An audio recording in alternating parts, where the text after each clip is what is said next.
Okay, maybe we can make a start. So welcome to this Uncover webinar on face masks and indoor and outdoor transmission of SARS-CoV-2. Just to mention that you cannot share your audio or video as a participant. If you would like to post questions, could you please do this with the question and answer button at the bottom of your screen. You can also vote for questions that have been posted there. And to mention that this webinar will be recorded and live streamed on YouTube. So I'll start with a few details about Uncover and what it is. Next slide, please. Today, Ignazio is going to give a keynote address. I'll say more about that in a moment and introduce Ignazio. We'll have a session with two reviews, one on face masks and one on indoor and outdoor transmission. And again, we'll say more of these in due course, about these in due course. Next slide. So what is Uncover? Uncover is a multidisciplinary group. It involves students and staff and emeritus staff and students at undergraduate and postgraduate level. And it's really been a pleasure to work with this kind of mixed group. And I think students have been very appreciative of this, but also as staff members, it's been a pleasure to be part of these groups. We've been conducting rapid reviews and more recently systematic reviews. And we've conducted about 20 of these now that we've completed.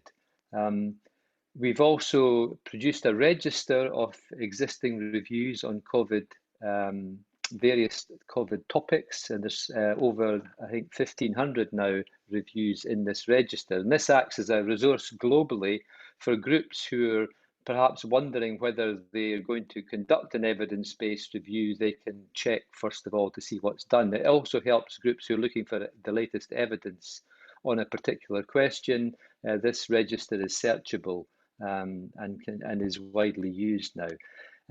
We have a website where we put resources for groups who want to conduct evidence reviews on how to do these. And again, this has been well accessed. And we have external links to a number of groups. COVID-END is the kind of global coordinating groups for evidence reviews, but also the Delve with the Royal Society, groups, for example, in South Africa. We're working on a schools review with them. We're part of the WHO Evidence Collaborative, and so on. And we're trying to promote evidence reviews in low and middle income countries, for example, through our links in Malaysia. Our funding is from the Wellcome Trust ISSF3 and the DDI funding locally. Next slide. So we've a large and growing number of student volunteers at all levels, really. And some of these students are now taking these forward as either postgraduate dissertation projects or now also BMed-Sci projects and SSC5 projects. I think this experience of staff and students working together to solve problems and meeting regularly is really appreciated by the students that we work with. We've also run a number of workshops. We had one yesterday, for example, on looking at searching mass media and then going on to search social media, because these are important data sources with this rapidly developing pandemic. So workshops on literature searching, methodology of reviews, career development.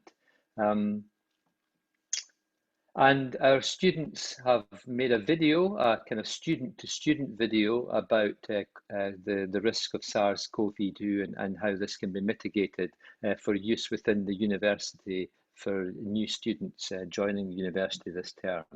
And then, of course, we have this 3-day conference. Next slide.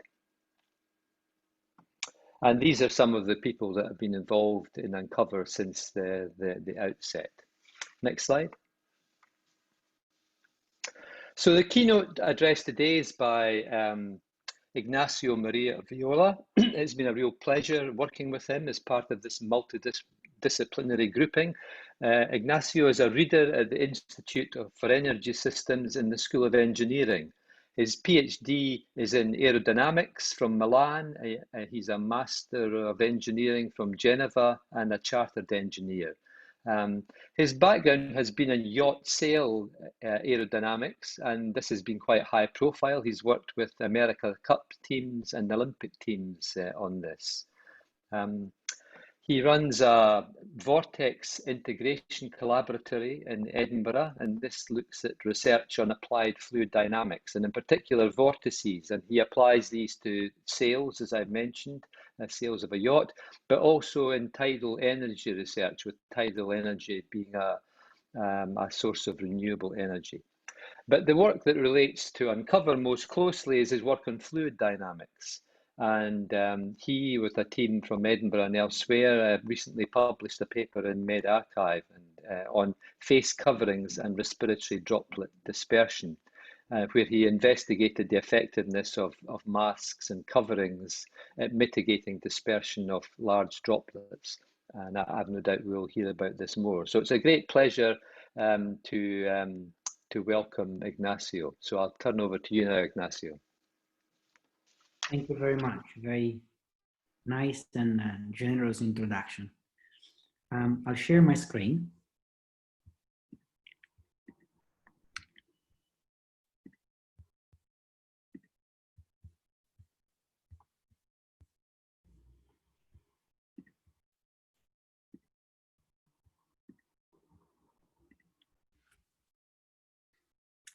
Is it visible now?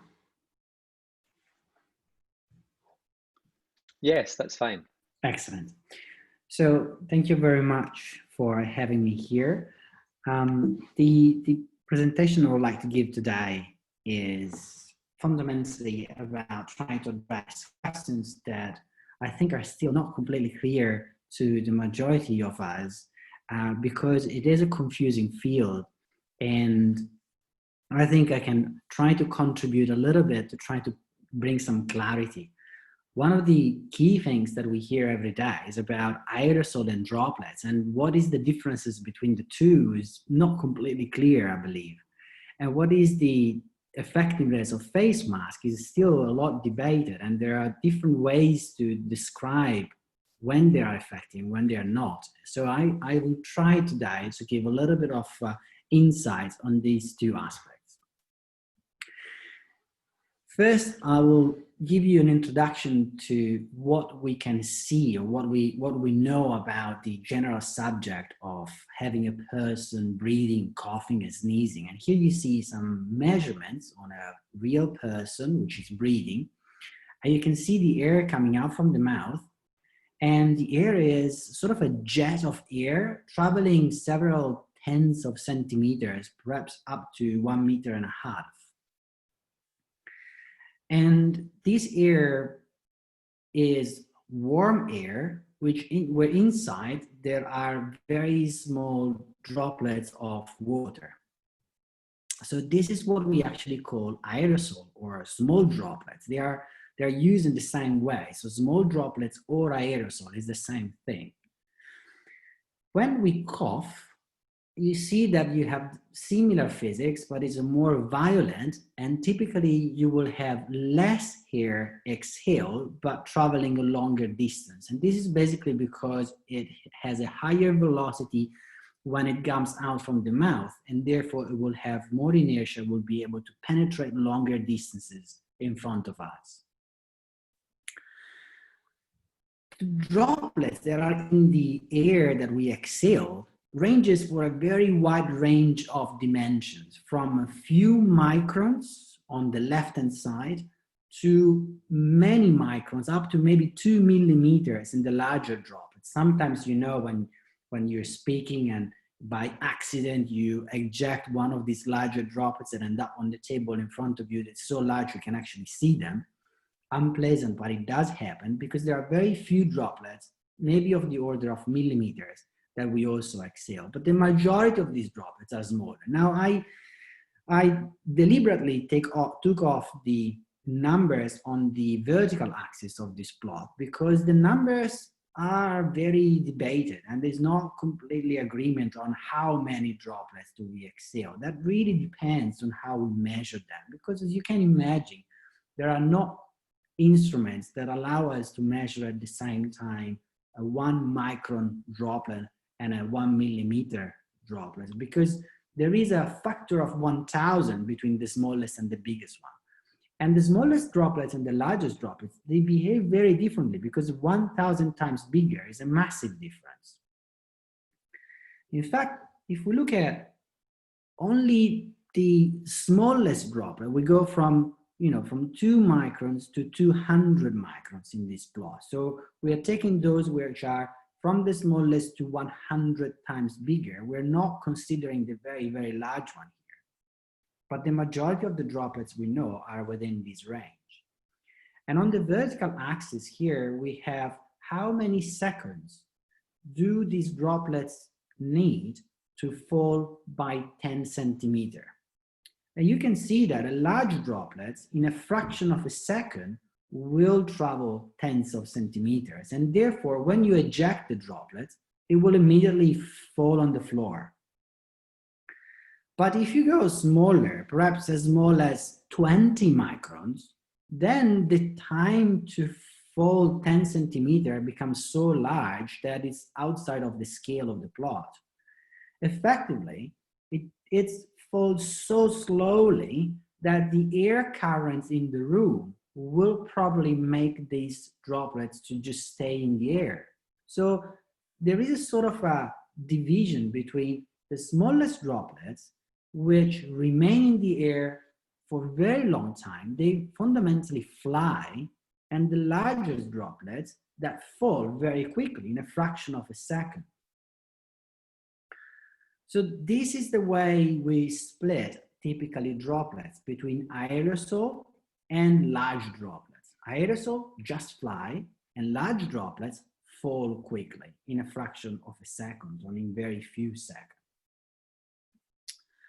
So if we now have a similar visualization to the one I showed you before, but we change the technique and we've visualized these largest droplets rather than the smallest droplets, we don't see the jet of air anymore, but we see only the largest droplets' behavior.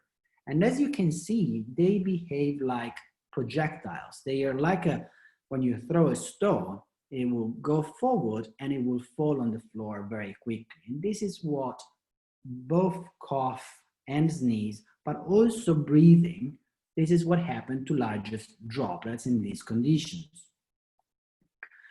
So there are these pictures and the videos I showed you before.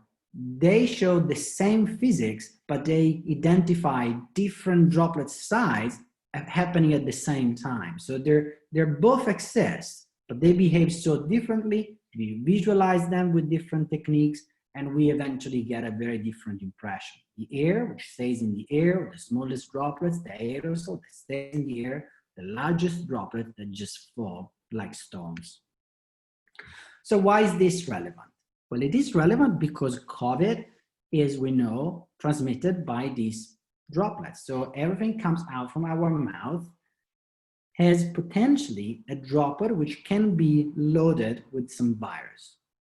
So these droplets can, if they're light enough, they can just become aerosol, they fly, and then they are airborne. You can see them on the top right of the screen, and they eventually can be, for example, inhaled by the recipient who might get the virus.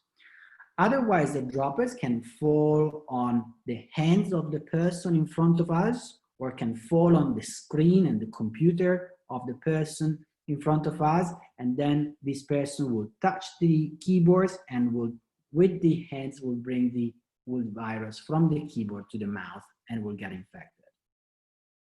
There are other ways that are possible to transmit the COVID. We will hear, and we have already heard some of this in this conference. But the red arrows here identify the key transmission rules.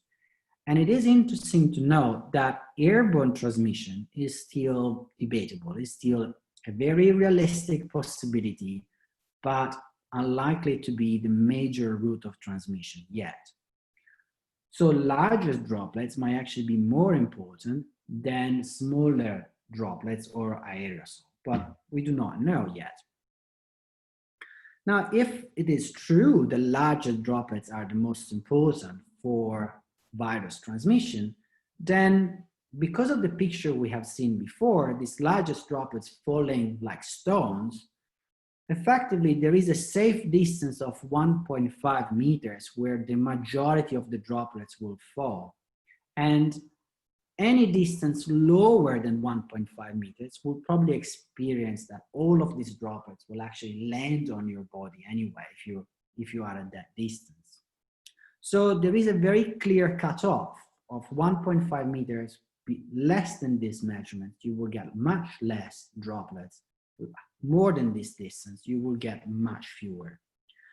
However, if we now consider aerosol, which as we said is the smallest droplet that remains in the air, then it's a different story, because first of all, they can travel any distance.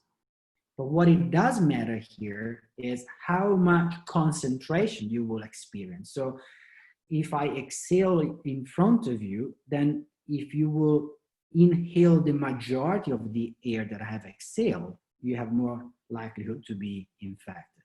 So the decay, in terms of the risk, is much more gentle and gradual with the distance. So at any higher distance than 1.5 meters, the risk will be very low. But the risk does not build up very quickly in the first 1.5 meters. It will actually, the closer you are, the worse it is. So it does make a difference to be at half a meter or at 1 meter if it is aerosol.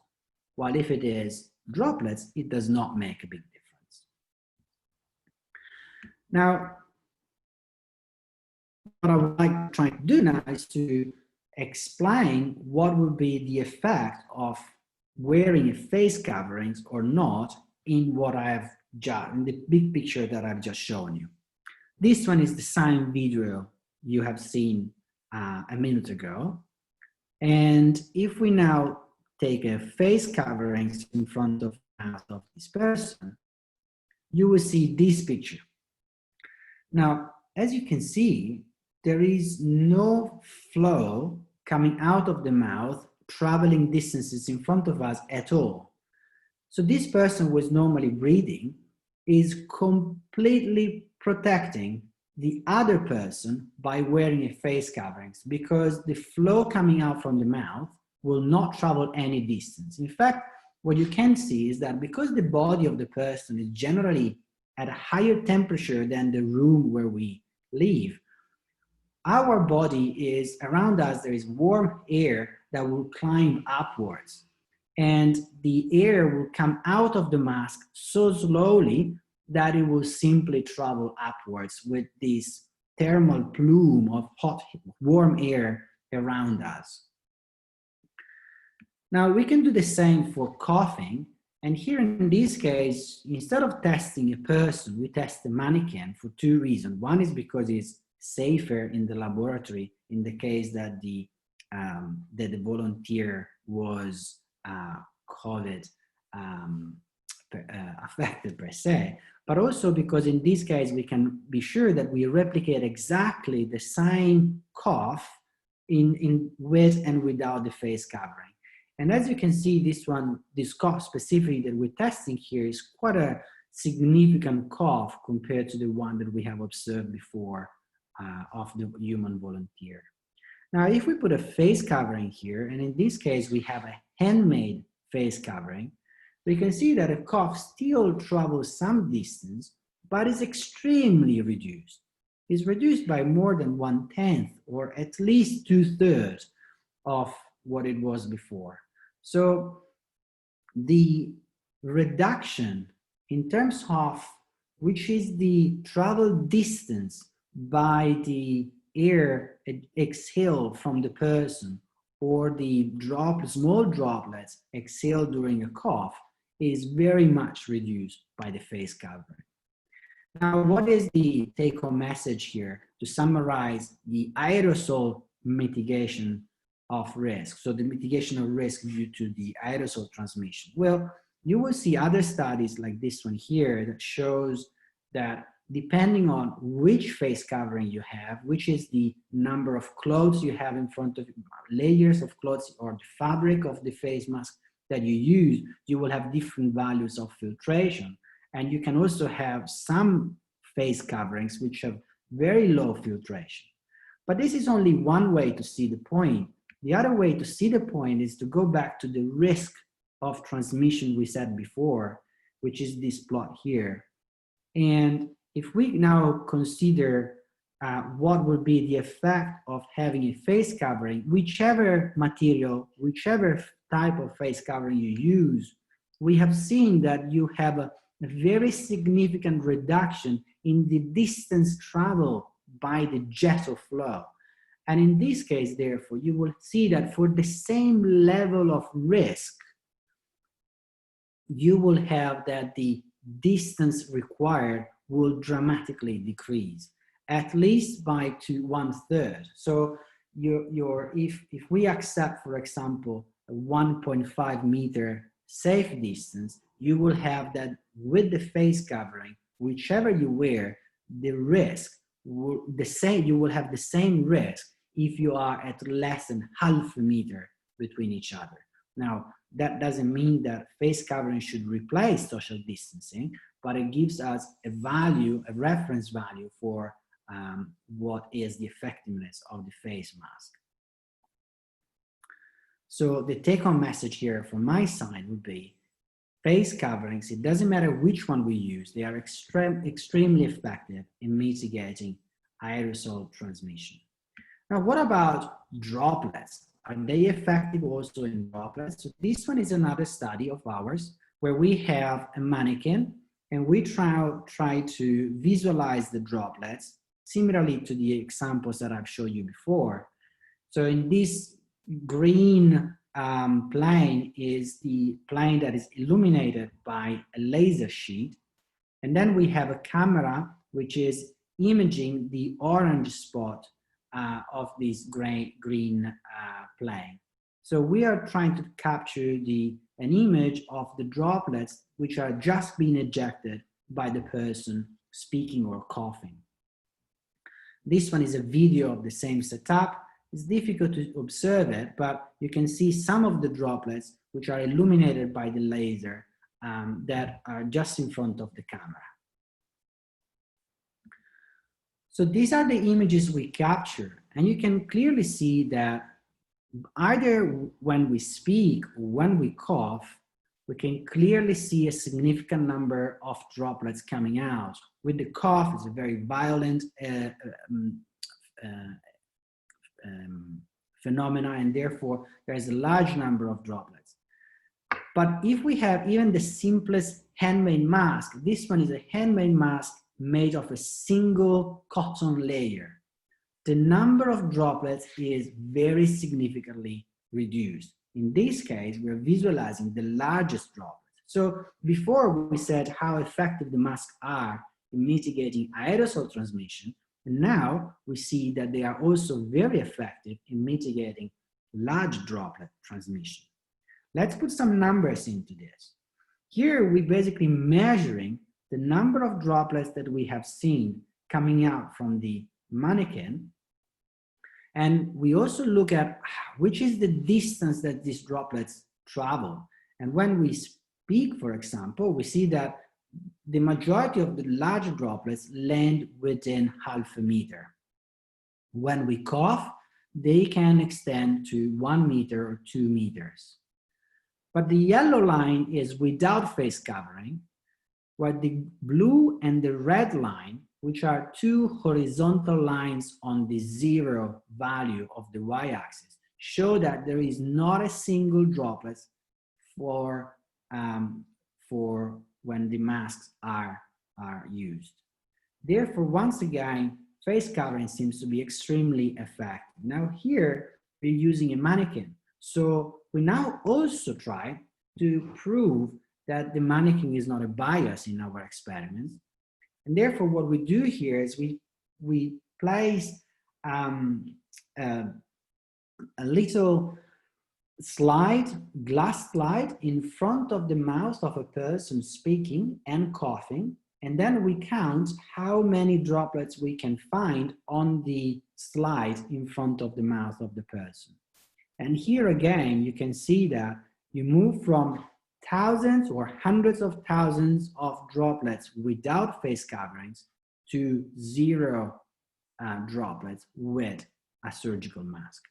And once again, the results with any mask that we have tested show the same qualitatively results, meaning that the number of droplets are reduced by several orders of magnitude. So what is my take-home message? My conclusions would be that face coverings, no matter what, they work very, very well. They are very effective in mitigating both aerosol transmission and large droplet transmissions. So I do certainly wear it anytime I can. Thank you.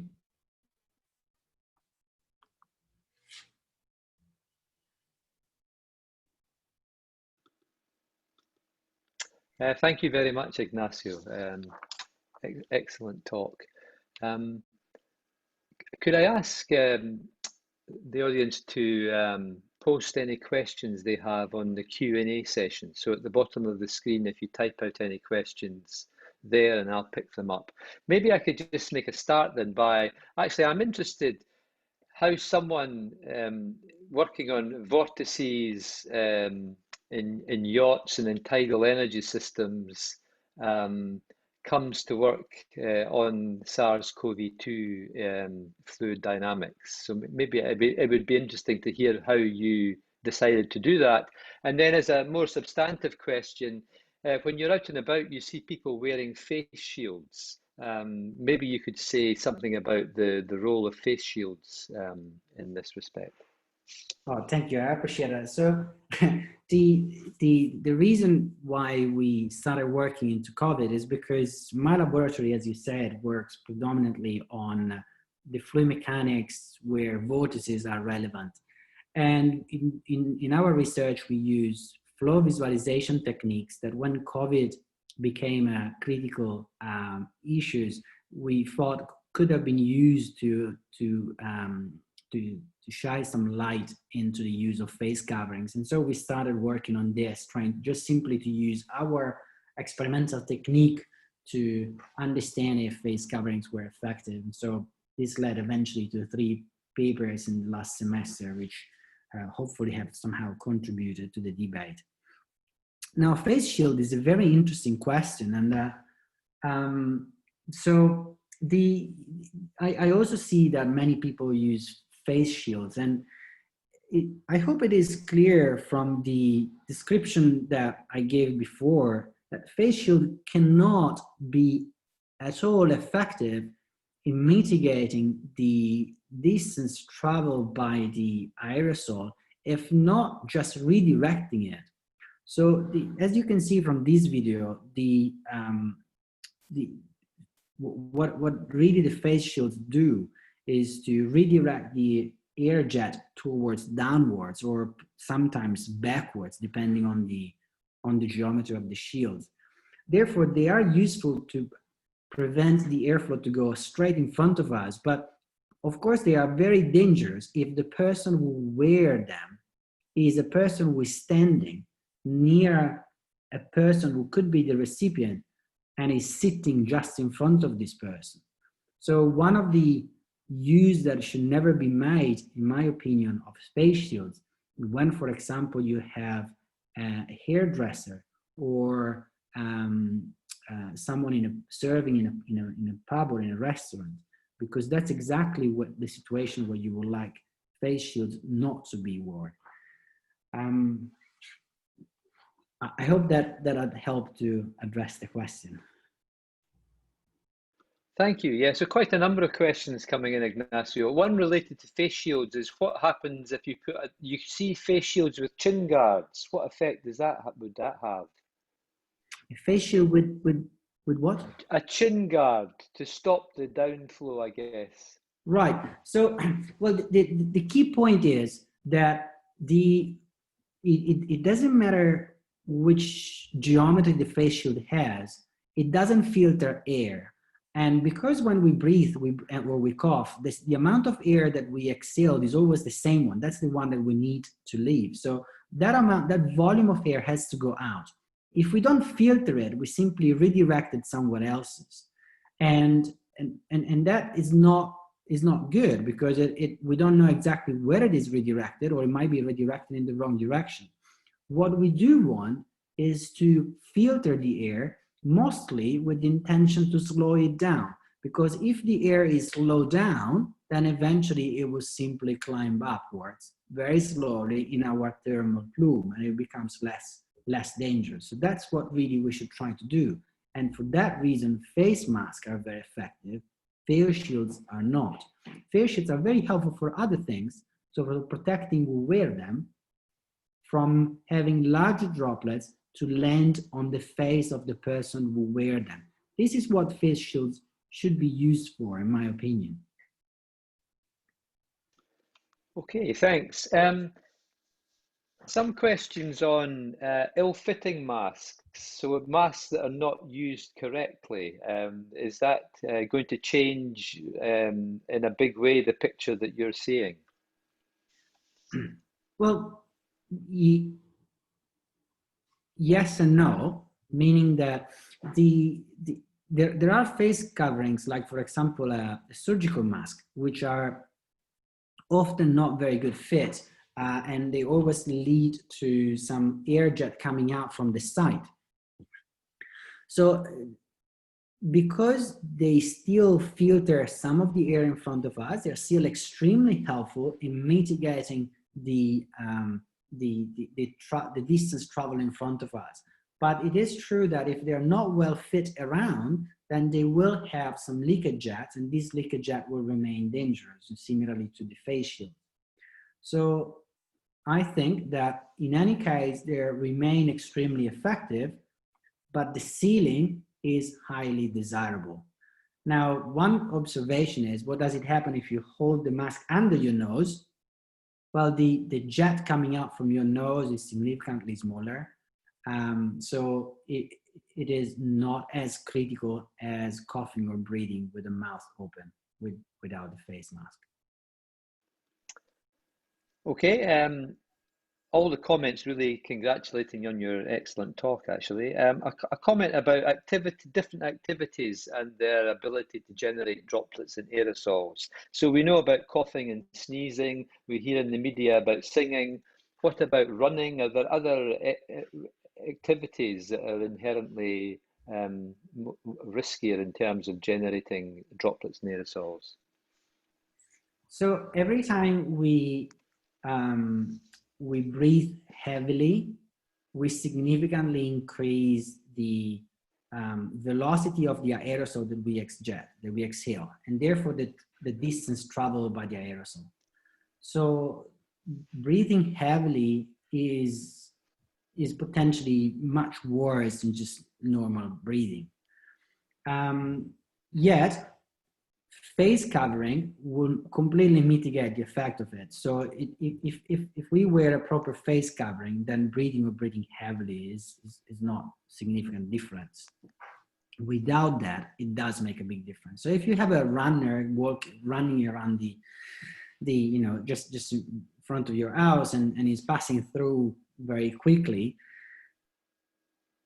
it is true that this runner probably will have heavy breathing and a lot of aerosol exhaled, but it is also true that if this happens outdoor, then this airflow jet will immediately be disrupted by the air currents on the street, and therefore the likelihood that you will be exposed to a significant concentration of aerosol are very low. So in the case of a runner on the street, I think the largest dangers come from the droplets, the large droplets that might land on you. So if this person is really walking towards you with the mouth open, that's the time that you might be worried about it. But otherwise, I think it's not as a difficult time. Okay, thank you. A question about, so a lot of the talk has been about face masks as a socially responsible thing to do and as a kind of public health intervention to reduce transmission. But what about the opposite? What about if you're walking into an environment that may have aerosols or droplets? Does wearing a face mask offer you a level of personal protection? It does. It does, undoubtedly. And I think this is another good reason why face shields without a face mask are not a good idea, because they do not protect at all the person who wear them from the aerosol. While on the contrary, even small layers, even few layers of cotton can provide some layer of protection. Now, here the point, of course, is always the same one, that they have, depending on how you wear the mask, depending on how many layers you have a very wide range of effectiveness, both in terms of transmitting and in terms of receiving. But the difference between having and not having is so much more significant that in any case it makes a tremendous effect, both ways, receiving and exhaling. And if you want to be completely protected, then you need to have a graded mask. You need to have a PP or an N95 type of mask.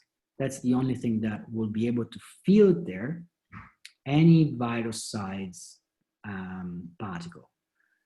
Otherwise, you will simply decrease the number of virus samples that you will be exposed to.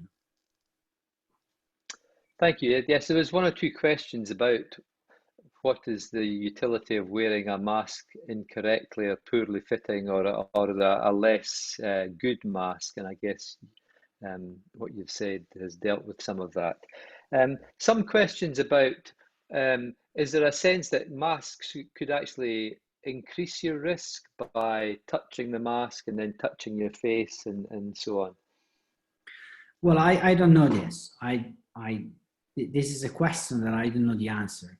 What I understood is that at the beginning there was this sense that the wearing a face coverings could have led people to a false sense of security and therefore to misbehave and to touch their mouth more likely, or to decrease the social distancing and so on. A recent study showed that it's the other way around. So people who wear face coverings, they feel the need to comply also to a better hygiene practice and to physical distancing. So it seems that that from a behavioral point of view, which is not my field, and therefore I'm just referring what I've learned, it is actually acting as a reminder rather than vice versa. So it is actually helpful. Good. So maybe I could end just by asking, what do you see are some of the future directions for research in fluid dynamics, or perhaps even your own research in this? What are some of the key questions that need to be addressed or are being addressed at the moment?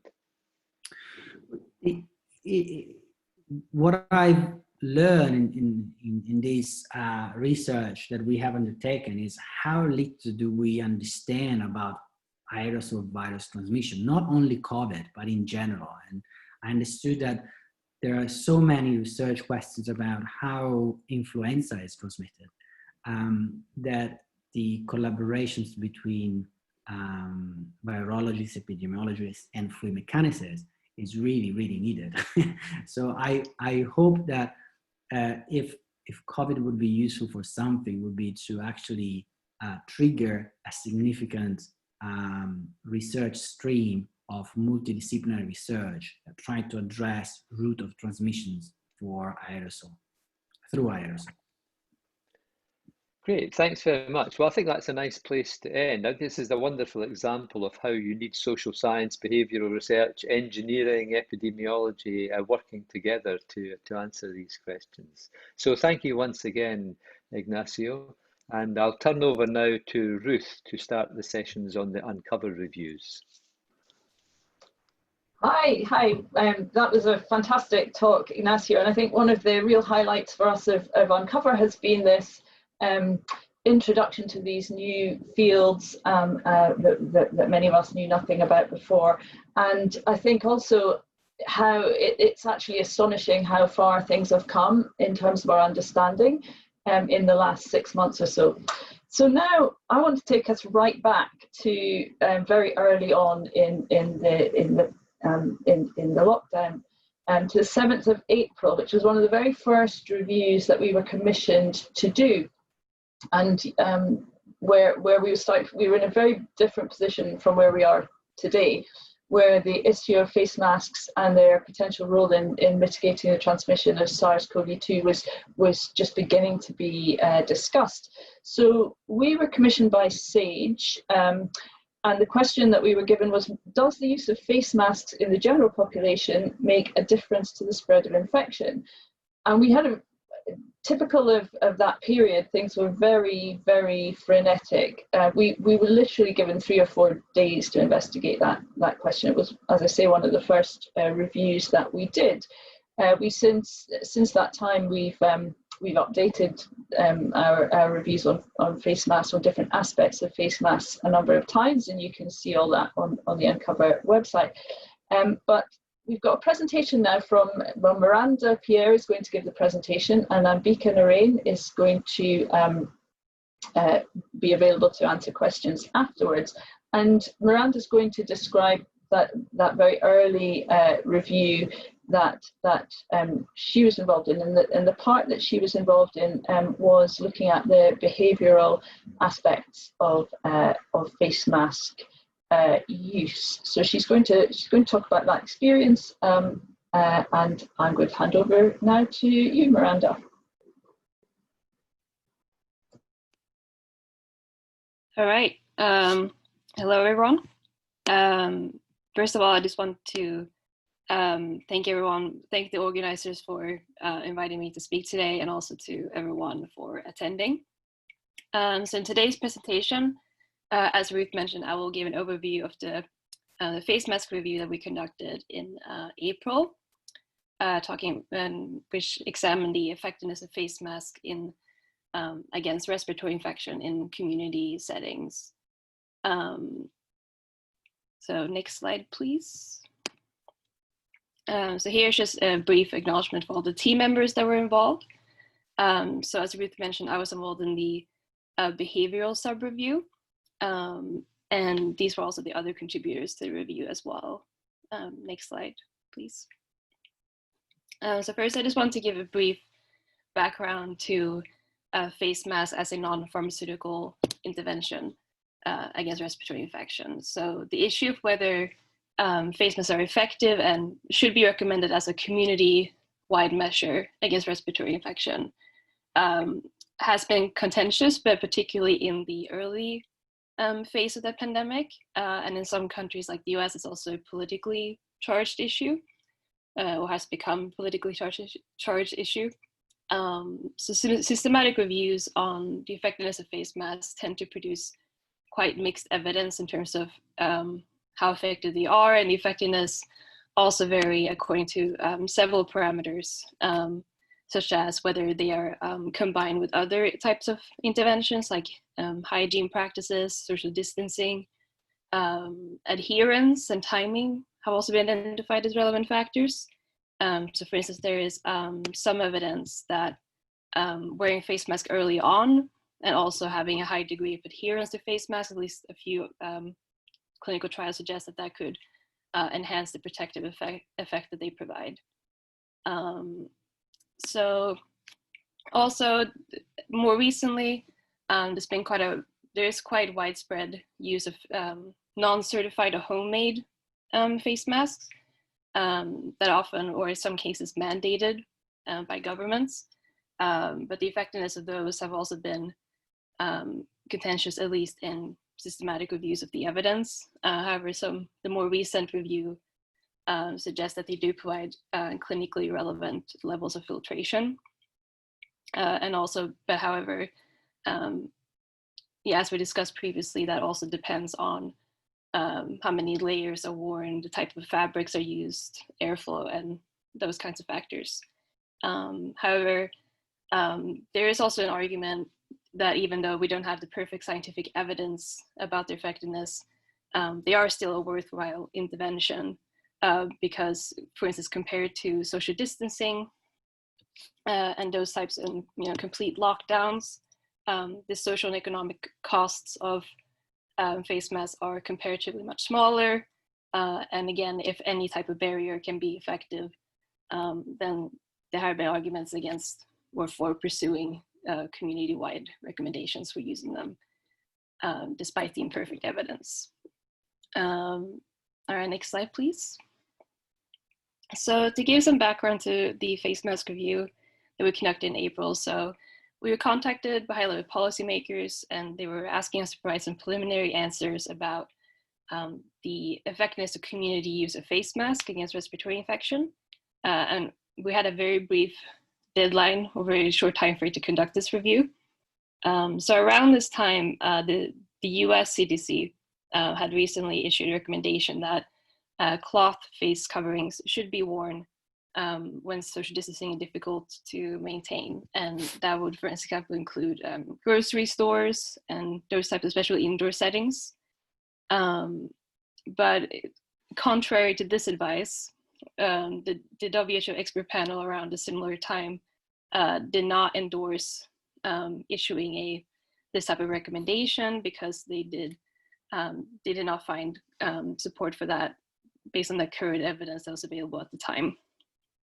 But however, more recently, or since then in June, facial coverings were recommended to be worn by the general public, that is people who did not have symptoms, but just the general community as a whole, when social distancing is difficult to achieve.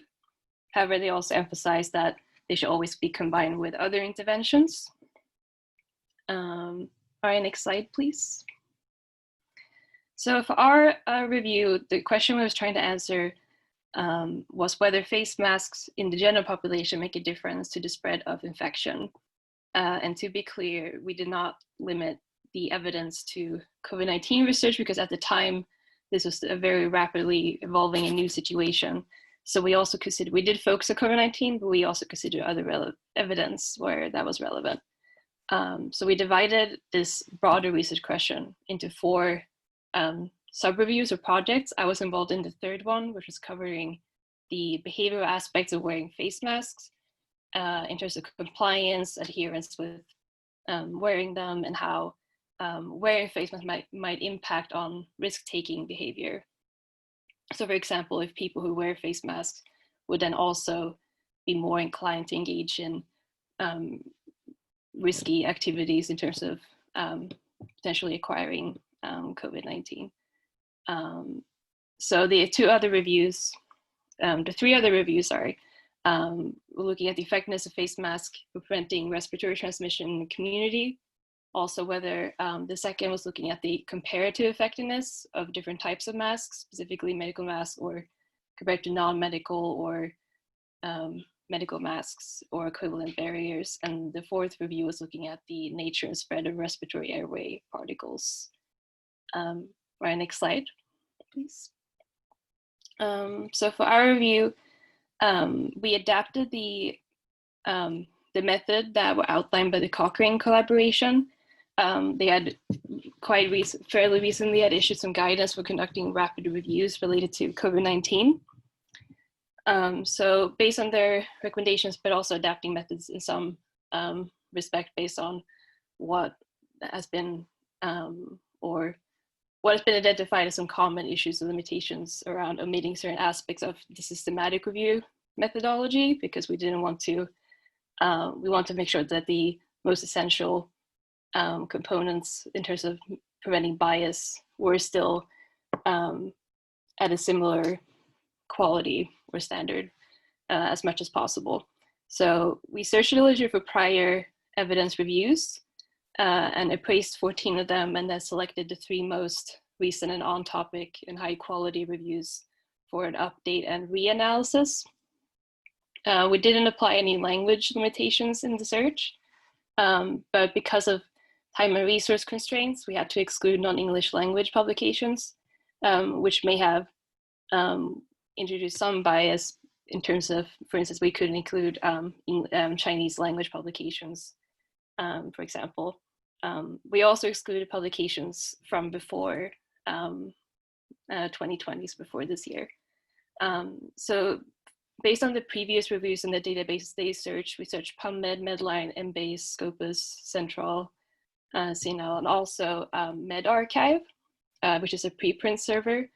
And we also conducted quality appraisal using the Critical Appraisal Skills Program checklist and also the Joanna-Briggs checklist, as based on when we developed a methodology for the sort of Uncover rapid review methodology, quality appraisal was deemed a quite critical element that we couldn't really compromise on. So that was definitely essential and was conducted for the review as well.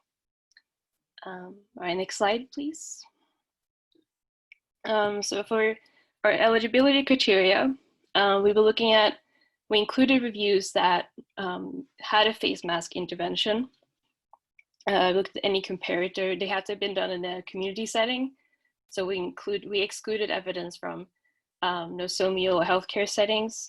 We also excluded modeling data, animal models, and studies that provide commentary but did not provide primary research data.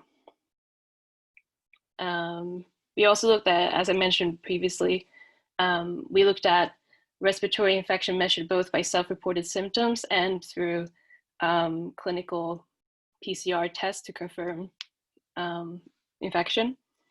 And we also did focus on COVID-19, but did not limit the evidence to evidence on that particular virus. We also included, for instance, influenza and influenza-like illness as potentially eligible outcomes. Next slide, please. So just to give some brief, the key findings that we came to when we conducted a review. So when we did the updated analysis, we also found that wearing face masks in the community was not significantly associated with reduction in episodes of influenza-like illness. So the review at the time did not support their effectiveness. However, of course, we should keep in mind that the evidence may have changed since then, but this is what we found at the time. So the epidemiological evidence that we identified had generally low to moderate quality. For instance, there's an issue with reliance on self-reported symptoms and lack of confirmation with laboratory testing. We also found that the evidence tended to have limited applicability to the UK, which we raised as a potential issue in terms of issuing how this could inform guidance, since most of the studies were from quite specialized or specific settings like the Hajj pilgrimage, university residence halls, and other settings which may not translate completely to all types of occupational or community settings. In terms of the behavioral face mask review, which I was a part of, we didn't find much evidence in terms of the behavioral aspects of face mask use. For instance, to what extent people do adhere to them, how they apply them, or how they wear them, and whether the way face masks are worn, how does that affect how effective they then become against as a preventive barrier. We also noted that even though face masks on their own are unlikely to be effective in terms of, or especially as effective as combining with other interventions, we did find that many studies did not collect data on those types of other interventions that often combine with face mask use, such as hygiene practices. And that was a limitation of the studies we found. Next slide, please. So I wanted to briefly end with some points about my experience as a student being a part of the Uncover project. It was definitely quite, it was definitely a formative experience, I would say, to be able to move from sort of the strictly academic side of the studies and learn and see how they might be translated into practical issues, how they might be used to guide policymaking, and sort of bridging the gap between, I guess, the theory research side between the practice side was extremely valuable. part of my MPH program experience. It was also quite interesting to, since this was quite an emerging situation at the time and quite a novel situation, to be part of a very, in a very fast changing situation, kind of also was quite informative in terms of learning, you know, in terms of the realities of research, how things might be, how sometimes it's difficult to achieve sort of the ideal research scenario that you may want, or methods you would have liked to use, and that's in that way has also enhanced my understanding of research and potential limitations that can come about due to various constraints that surround you as well. All right, next slide, please. So in terms of the future steps that future research might take, there's definitely a need for more randomized control trials regarding the effectiveness of face masks, or better and higher quality evidence with other methods. It's also quite notable that most of the reviews to date have relied on indirect evidence, mostly from the SARS outbreak, or the first SARS outbreak, SARS-1, MERS and influenza infections. And now that we know more about the potential differences in transmission and how COVID-19 is transmitted, there might be some issues there with generalizing from that evidence to SARS-CoV-2, which is also an issue that we were aware of at the time. In particular, I would also like to highlight that the behavioral and practical aspects of face mask wearing have also not received sufficient attention, particularly, for instance, the prevalence of risk compensation behavior. So meaning to what extent people who wear face masks then also take greater risks in other areas of protecting in terms of other interventions against respiratory infections, and also to what extent face masks are misused or reused, and then again how those sort of practical issues that people have increasingly become familiar with through their own experience, how that also impacts on effectiveness. The effectiveness of different types of facial coverings, especially cloth masks, seem to be could also require further evidence, and as well as some of what are the differences in effectiveness when you compare aerosol and droplet transmission to SARS-CoV-2, could also be a subject for a future review. Yeah, so I think that's, next slide, please. Yeah, so that's everything for me. Thank you very much, Miranda. That was excellent. Thanks very much for running through that so clearly. I have a question from Nenny to start off with. So Nenny said, excellent presentation. I think this question is really for Ambika, because this is your area for your dissertation project, Ambika. Would you have any comment on the use of face masks in particularly vulnerable groups, such as refugees and migrants, whom we heard a little about yesterday, where social distancing might be very difficult and settings might be different from people living in their own homes and being able to wash their face masks and so on? Ambika. In vulnerable groups such as refugees, face masks alone cannot completely prevent risk of transmission. You need other interventions such as social distancing, hand hygiene. But if you talk about reducing the risk of transmission, then yes, face masks can significantly reduce the risk of transmission. So they can make a difference. And even if surgical face masks are not available, a simple homemade face mask can be useful. But there are certain issues such as disposal of face masks. And if they're homemade face masks, then washing and reusing them, there are certain issues related to that could use more research. Thanks, Ambika, for that. I have a question here from Richard Mead. He's asking, you excluded studies in foreign languages, and he wants to know how many you excluded. That might be quite difficult to just sum it up on the spot. But I think his general question is, what was the balance between studies in the English language versus foreign languages? Were most of the studies in English? Can you remember back, either of you? Initially, there were a lot of studies in Chinese, but we did exclude them. I can't exactly remember the balance. Yes, I think if I remember from that time, there was quite a lot of literature in Chinese, but obviously when you have a 2-day turnaround, it's quite the constraints are quite immense. Another question here: what do you, either of you really, think are the important questions that now need to be answered in relation to face masks? I think one of the questions that could be answered are the use of face masks in schools, compliance in children. So imagine a child wearing a homemade face mask which is blue in color and going to school and coming back with one which is orange.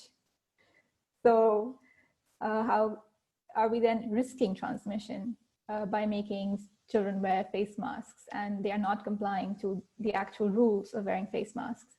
So that's a question that could be researched. That's great, thanks. And that's certainly an area that I think we in our decisions about where to go next with face masks, that we will be keen to look at. That's great. Thank you very much for that to both Ambika and to Miranda. So we're now going to move on to our next presentation from students. And this presentation is actually going to be recorded. And the reason for that is that this presentation is going to be delivered by 3 of our students. Tunika, who is in Bermuda and is unfortunately in the eye of a hurricane at the moment. So in anticipation of that approaching, Tunika and Lara and Rima have recorded the presentation in advance because Tunika is out of contact. She's not got any internet. She's safe, she's fine, but she hasn't got any internet at the moment. So we're going to play you their presentation, and then we have Rima and Lara here to answer questions following the presentation. And I think one of the things that this illustrates really is one of the other amazing things about this experience with Uncover is that we have, as I say, Tunika in Bermuda, we have Rima who's in Kolkata, and we have Lara who is closer to home in Leiden. So we've got, and these 3 students are representative of 2 MPH programs, the MPH Campus and the MPH Online. The work that they're going to present also involved a lot of physics and engineering students and staff also through Ignazio, who is also involved in this piece of work. And so I think the two things I'd just really like to highlight are the interdisciplinarity of the approach, and the fact that everybody has been working together from not just from online, as we've all got used to, but from all over the world on this. So it's been a fantastic effort on everybody's behalf. So again, we're going to go back to this topic that we're going to look at now, which is indoor transmission of SARS-CoV-2, is again one of the first areas that we started to look at the beginning of the pandemic, way back in April. So we were initially asked to look at indoor transmission versus outdoor transmission, and that was commissioned by the Scottish Government. Again, that was a quick turnaround. It was a 2-3 day review, the initial one. We then had our quickest ever turnaround of a question, and this which kind of followed on from this. So this was a question that was for I think it was the Department of Agriculture in Scotland, and what they wanted to know was, is there a risk of transmission from touching fences, gates and stiles outside? So that was one where we were asked the question at 2 p.m. and we were asked to provide an answer of whatever we could provide in that time by 4 p.m. So we managed to do that. After that, we decided we wanted to have a more settled and in-depth look at indoor transmission and separately at outdoor transmission. So we did two pieces of work, and the one that we're going to look at now is on indoor transmission. And this one we completed recently, about a month ago, and we fed it into the university apparatus, if you like, to try and help the university in its decision making with students coming back on campus. Well, they're arriving now. So we wanted to do something that would be useful and helpful in that kind of context. So I think without further ado, I think that's sufficient background. I'll shut up now and we'll play the presentation. Welcome to our talk on the Uncover review for indoor transmission of SARS-CoV-2. This review was an update from a previous rapid review, with the key difference being the integration of the disciplines of epidemiology, microbiology, and fluid mechanics. The principal investigator for this review was Dr. Ruth McQuillan. This slide lists the names of the authors as well as their specific contributions to this work, and it is worthy to note that these names also represent experts in the various fields of microbiology, epidemiology, and fluid mechanics. The aim of this review was to answer 10 questions, which, as you can see on the slide, are divided into the following 6 categories: transmission mechanisms, ventilation and plumbing systems, surfaces and objects, indoor settings, indoor activities, and social distancing. As mentioned, this review was an update from a previous rapid review. However, once work commenced, it morphed from less of a rapid review into a more traditional systematic review process. Various relevant databases were searched, which resulted in roughly 1,700 identified records. We included all epidemiological, microbiological, and fluid mechanics articles in any indoor setting, with any indoor activity, and by any means of transmission. We excluded aerosol generating procedures in healthcare settings, as we were answering questions relating to transmission within the general public.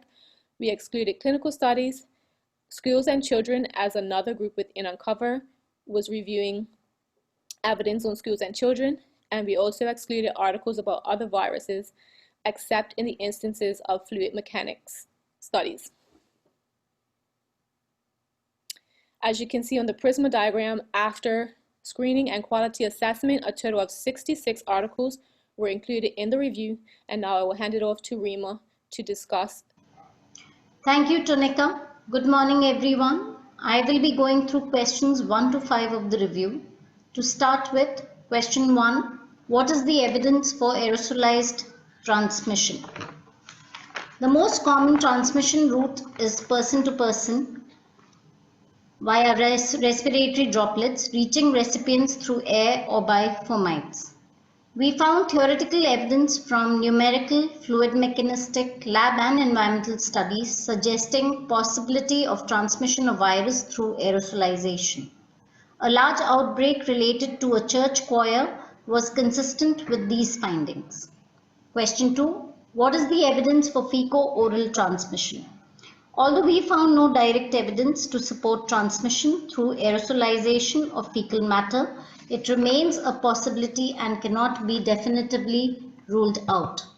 Question 3. What evidence is there regarding the role of ventilation systems in indoor transmission? We found evidence suggesting dispersal of aerosols and large droplets by air currents both within buildings as well as different rooms and floors. Factors that can amplify dispersal include ventilation and air conditioning systems, temperature difference between rooms, and air entering through open windows. Although ventilation systems may dilute viral particle concentration near the source, it may increase the possibility of transmission away from the source. Question number 4, what evidence is there regarding the role of plumbing systems in indoor transmission? Similar to Amoy Garden's outbreak of SARS, experimental studies show possibility of aerosolized particles being generated in vertical stacks on flushing of toilets, which can enter rooms through ventilation systems and defective plumbing systems. However, we found no direct evidence of transmission via infected feces for SARS-CoV-2. As far as transmission through surfaces and objects is concerned, that's our question 5. What evidence is there regarding transmission through different indoor surfaces? We found the virus prefers smooth non-fabric surfaces, surviving on plastic for 3 days and stainless steel for up to 2 days and cardboard for up to a day. Viable virus was not detected on copper surfaces after 4 hours, suggesting that copper might possess strong antiviral properties. The virus survives better at lower temperatures. It is highly stable at 4 degrees Celsius, detectable up to 14 days and up to 7 days at 22 degrees Celsius. However, it is undetectable at 70 degrees Celsius after 5 minutes. The virus does better in damp conditions, although can persist in both wet and dry conditions, can also survive in the acidic pH such as the stomach environment. Studies found viral RNA on high-touch surfaces. However, all 3 studies which quantified viral material on surfaces showed minimal amounts. We found only a single epidemiological study that reported fomite transmission, a case of secondary transmission where the secondary case was infected by occupying the same chair in church as the index case with no direct contact between the 2 cases. Thank you. I will now hand over to my colleague Lara to take you through the rest of the questions of the review. For indoor settings, we found evidence of transmission in domestic, workplace and community leisure settings. Secondary attack rates were higher in communal residential contexts than in households. We found evidence of workplace outbreaks, characterized by close physical contact and prolonged time spent in crowded indoor spaces. Health inequalities and inadequate social protection are strong drivers of workplace transmission. Within households, the risk of transmission was higher between spouses than between other types of relative.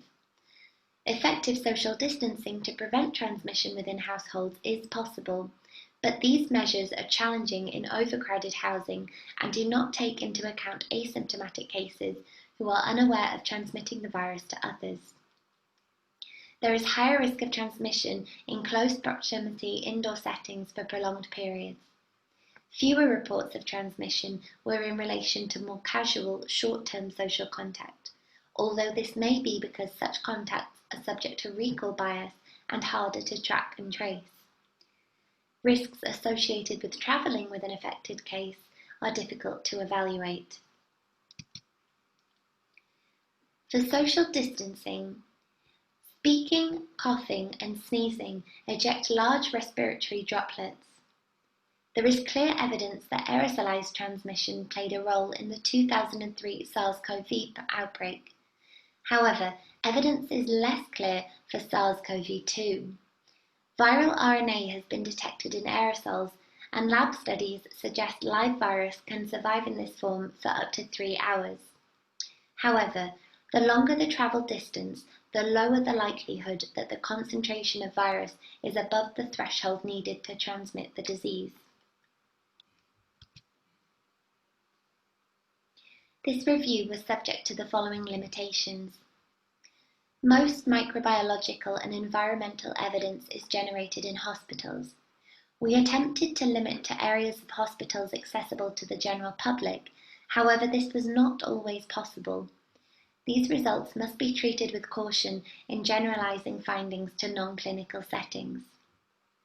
Most studies only detected viral RNA. Identifying viral viability requires culturing methods. Animal studies were excluded, which could provide direct experimental evidence on modes of transmission in a way impossible from observational human studies. Screening, data extraction, quality assessment was conducted by 1 reviewer. Overall quality of epidemiological evidence was graded low.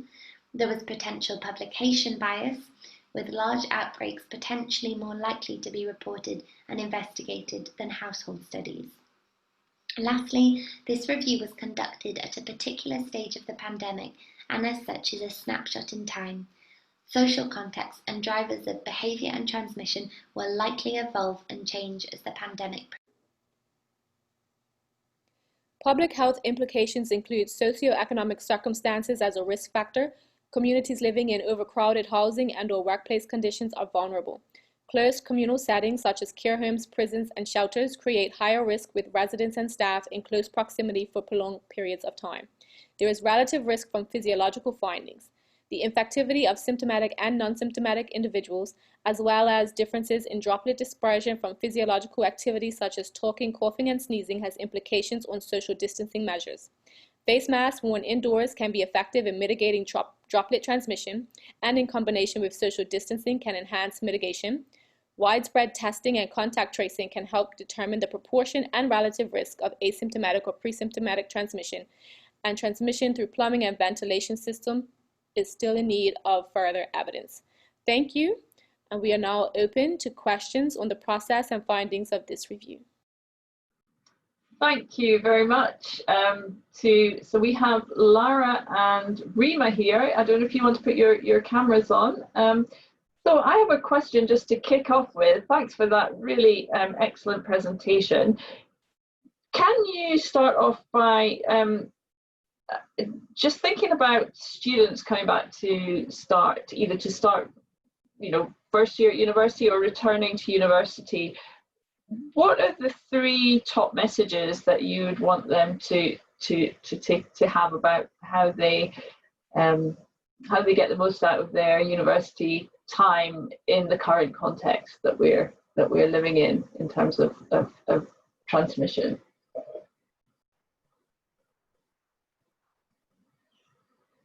I think the most important thing is first to understand that we are in a pandemic situation and the virus is not going away anywhere.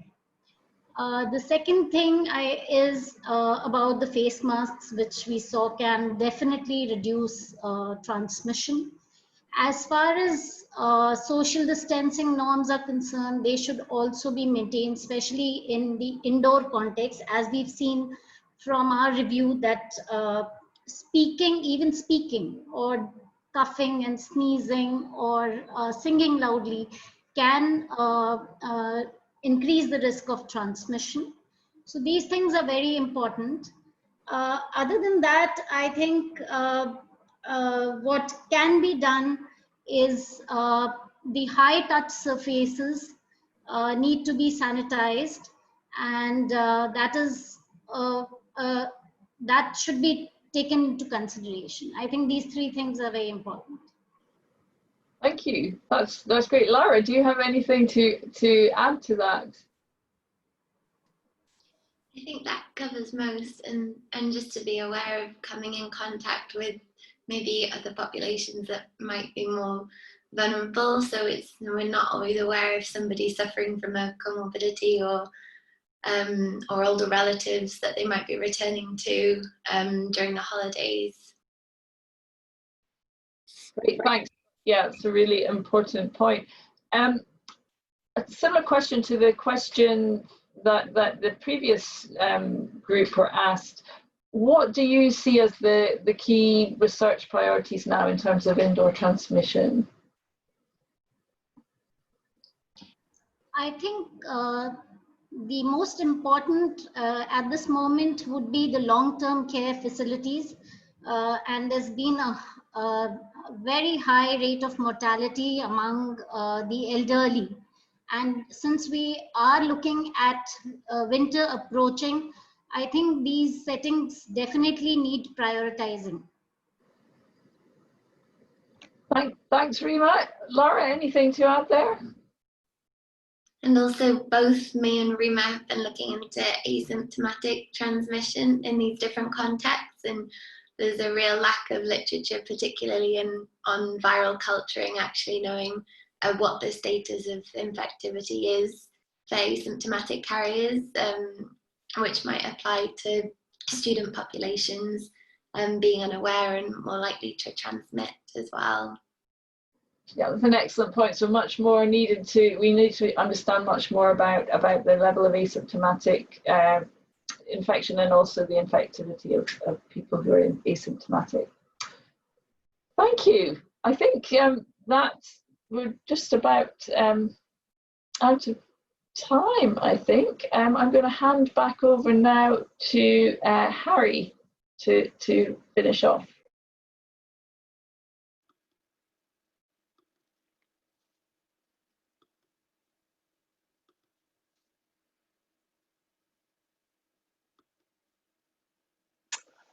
Well, I'd like to thank Ignazio for the excellent keynote address and the members of the Uncover teams on Facemasks and indoor and outdoor transmission for excellent presentations and for taking questions afterwards. It's been a real pleasure working with this multidisciplinary community of students and staff and emeritus staff. So I'd like to thank everyone for taking part today. Could I have the next slide? Oh, yes, here we are. So I'd like to draw your attention to the final day of the 3-day Uncover conference. It's focusing on transmission and policy. Aziz Sheikh will be giving a keynote on his extensive experience over the last few months in responding to policymakers' needs. So I expect that's going to be really interesting to get his insights on that. And we'll also, as well as the talks, we'll have a session with a discussion between Emily from Uncover and the Director of Public Health in Guernsey, who was involved in the response to SARS-CoV-2 there. And we'll learn again about interactions with policymakers on this. So thank you all for attending, and thank you again for the speakers for an excellent day. Bye.